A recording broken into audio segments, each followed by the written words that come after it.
Noi abbiamo pochissimi positivi rispetto al periodo passato e di questi positivi iniziamo a porci il problema se sono veramente positivi o sono dei falsi positivi, e questo dà il segnale che il virus sicuramente si sta spegnendo. Non più uno squalo, per usare le parole del presidente Zaia, ma un pesciolino. L'esame dei tamponi eseguiti dal 1 giugno a oggi dice che il Covid-19 ha perso di aggressività e di capacità di attecchire. Prova ne è che in un contesto a rischio come l'ex caserma Serena di Dosson il contagio si è fermato a 2 soggetti. Il virus è meno virulento e lo vediamo, cioè è una cosa talmente lampante, non abbiamo più pazienti che arrivano ricoverati, sicuramente circola meno probabilmente anche per quello che abbiamo fatto tutti quanti. Su 60.000 tamponi, solo 210 positivi e di questi, solo in 11 casi rintracciarlo in laboratorio è stato possibile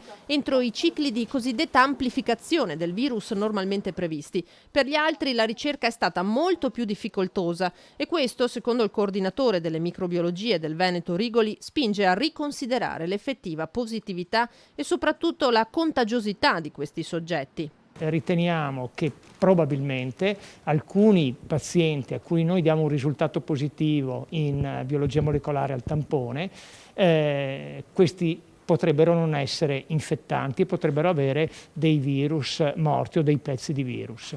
Tracce rimaste a livello cellulare non più attive, dati preliminari, sottolinea Rigoli, da consolidare, ma di cui il Veneto è in possesso e il mondo scientifico deve tener conto e che permettono una possibile lettura dei prossimi mesi. Ci sono 3 possibili cose che succedono.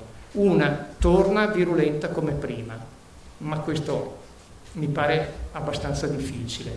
2, torna come è successo per l'H1N1 e come altri virus che sono diventati tra virgolette buoni e che fanno parte dei normali virus influenzali che tornano ogni anno. 3, potrebbe non tornare e seguire la strada della SARS che tra il 2003 e il 2004 ha fatto quello che doveva fare e poi è scomparso. Novità sono in arrivo infine anche sul fronte della diagnostica. Si sta sperimentando un test multiplo per il prossimo inverno in grado di distinguere tra Covid e influenza stagionale.